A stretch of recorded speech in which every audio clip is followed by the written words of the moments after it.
Hola a todos, ¿cómo estáis? Muchas gracias por asistir a mi charla. Desde aquí, desde Vancouver, Canadá, quiero pediros disculpas por no poder estar ahí en persona con vosotros y aún así daros las gracias por contar conmigo y por estar ahí escuchándome. Hoy os quiero hablar de la producción y de los efectos especiales de la película Blade Runner, del clásico de 1982. Blade Runner, la película de Ridley Scott, está basada, como muchos ya sabéis, en el libro de Philip Dick, ¿Sueñan los androides con ovejas mecánicas? Se escogió a Ridley Scott por ser un director tremendamente visual y bueno, los productores decidieron que eso es precisamente lo que necesitaba este proyecto, alguien como Ridley Scott.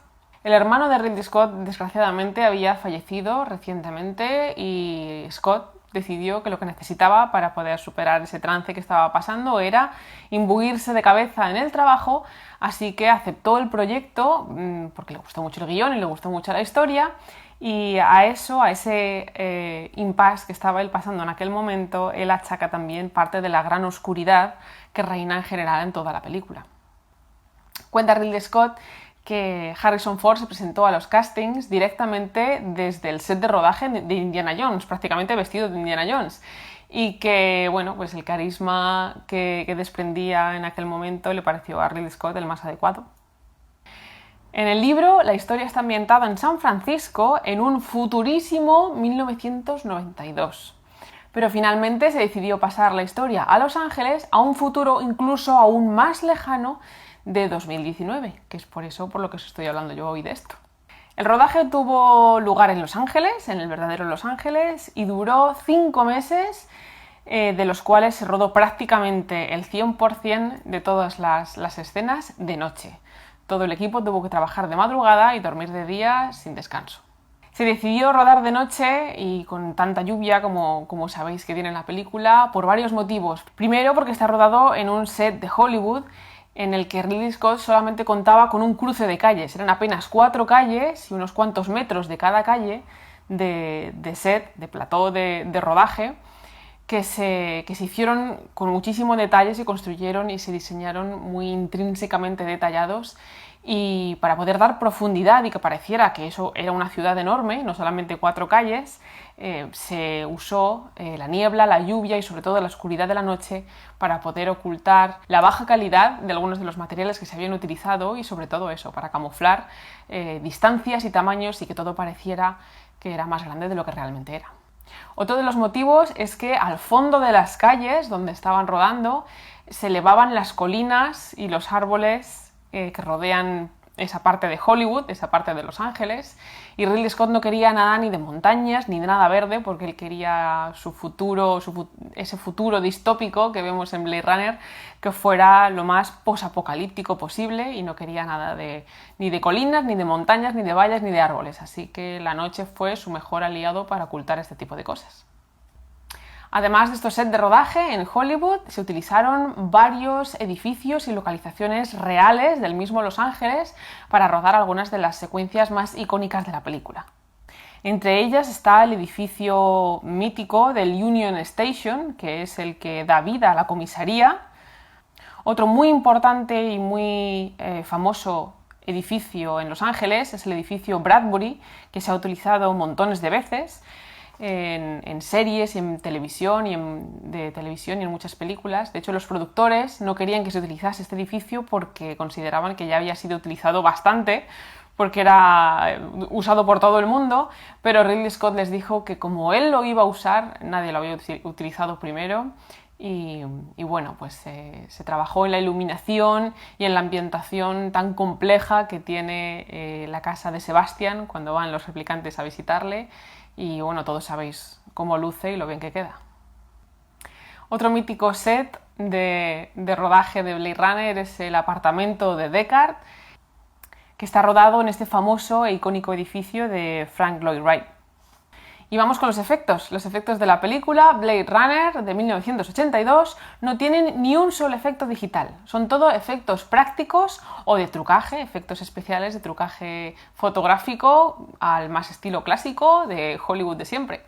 La película cuenta con solo 90 planos con efectos especiales de uno u otro tipo. La inmensa mayoría de la película está rodada tal y como la veis y hoy en día pues eso sería poquísimo, pero incluso entonces era bastante poco. Es una obra maestra de montaje, encuadre e iluminación prácticamente entera. Para diseñar prácticamente Blade Runner, Ridley Scott contrató al artista futurista Sid Mead. En principio le contrató solamente para unos días, pensando en que diseñara los coches voladores que salen en la película. Pero Sid Mead es un artista muy profundo que se toma su trabajo muy en serio y que considera que la ciencia ficción no es más que una realidad que aún no ha sucedido. Así que dota de tremendo realismo todo lo que diseña y todo lo que hace. Le da historia a cada pieza que diseña, hace unos dibujos impresionantes sobre todos los entornos que rodean cada uno de sus diseños, incluso idea cómo funcionan las máquinas que él mismo diseña, cómo funcionan los coches, por qué vuelan. Es decir, su trabajo tiene tal detalle que dota de muchísima profundidad al proyecto en el que esté trabajando. Por eso Ridley Scott decidió, cuando vio cómo estaba trabajando en el diseño de esos coches, que se quedara y que diseñara finalmente toda la película. No en vano, Sid Mead diseñó las motos de luz de Tron, por ejemplo, la Solaco, la nave espacial de Aliens, y el robot Johnny 5 de Cortocircuito. Diseñó incluso la máquina del test de Voight Kampf, que él decía que en su diseño funcionaba porque la máquina respiraba, no solamente veía, sino que también respiraba, porque así como los animales, la máquina era capaz de analizar el aire que inhalaban las personas que estaban siendo sometidas al test y, como algunos animales, oler el miedo. Para los efectos especiales se contrató con la ya leyenda de los efectos especiales Douglas Trumbull. Había trabajado anteriormente en películas como 2001 o en los efectos de Encuentros en la tercera fase con Spielberg. No en vano podéis ver algunas similitudes en las iluminaciones, en las naves y en los entornos lumínicos que creó con las miniaturas, porque obviamente llevan su sello en ambas películas. Como os digo, todos los efectos son prácticos, principalmente maquetas. Para las tomas largas de la ciudad de Los Ángeles, especialmente para la primera de las tomas con la que inicia la película, se construyó una enorme maqueta en la que se empleó la técnica de la perspectiva forzada. Es decir, los edificios que están más cerca de cámara se hicieron muy grandes para que parecieran que efectivamente estaban muy cerca, los que estaban a mitad de plano se hicieron un poco más pequeños, la escala iba cambiando según los edificios iban alejándose de la cámara, y los que estaban más al fondo, los que tienen que ser más lejanos, se hicieron todavía más pequeños. Esto, gracias a la perspectiva forzada de la cámara, hacía parecer que las distancias eran mucho más grandes de lo que realmente eran. Esto, combinado con los minuciosos detalles, la minuciosa iluminación de miles de bombillas que tenía esta maqueta en la que rodaron las tomas aéreas de Los Ángeles, y gracias a que inundaron la habitación de humo también para darle esa sensación de la niebla, la neblina de Los Ángeles nocturna. De esa manera también, y gracias a unos fondos muy oscuros, la sensación de profundidad y de distancia hacía que pareciera efectivamente que eso, en vez de una maqueta, era una ciudad entera. El edificio Tyrell es una enorme maqueta de plexiglas que se pintó de negro. Los artistas de efectos especiales la pintaron de negro y después fueron arañando pequeñas áreas, pequeños agujeritos en la pintura, simulando las ventanas, y así, pudiendo iluminarla desde atrás, parecerían efectivamente que esas pequeñas rascaduras eran miles de ventanas, dándole pues la dimensión que debía tener la maqueta en la película. Este plano aéreo en el que podemos ver el edificio Tyrell es una composición de un total de 60 tomas en concreto, que combinan pues no solamente lo rodado por las maquetas, sino también diferentes sobreexposiciones y dobles exposiciones que podían incluir así, gracias a los matte paintings, los efectos de iluminación, el humo, los vehículos voladores y todos los elementos necesarios para que quede así de bien.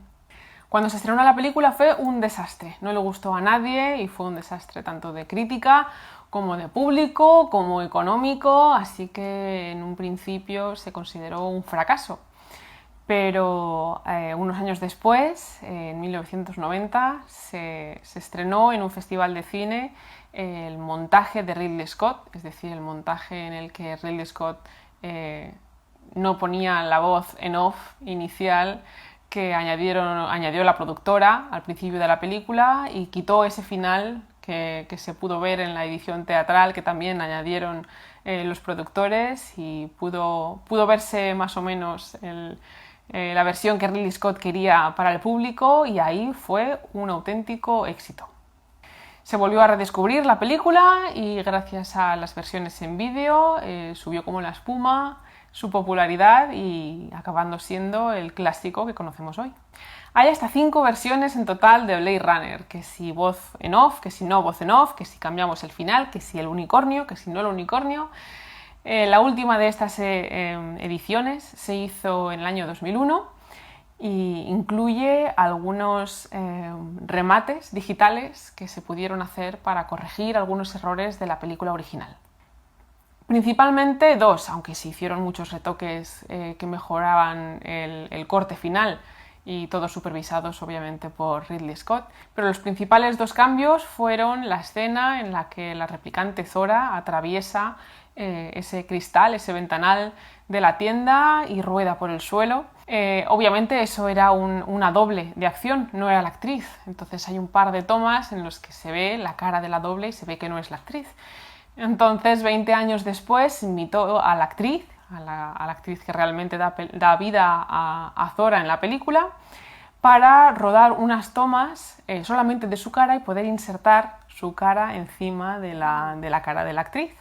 La maquillaron igual, la peinaron igual y le hicieron actuar pues acorde al movimiento que la doble hizo al caer al suelo. Y el resultado quedó así de bien.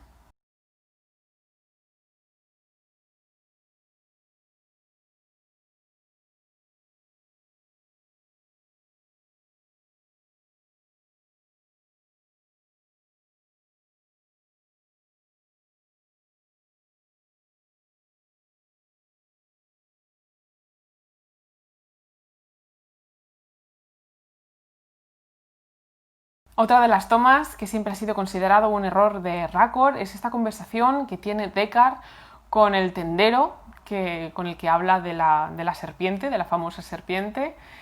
Por algún motivo el diálogo no coincidía con la actuación de los actores.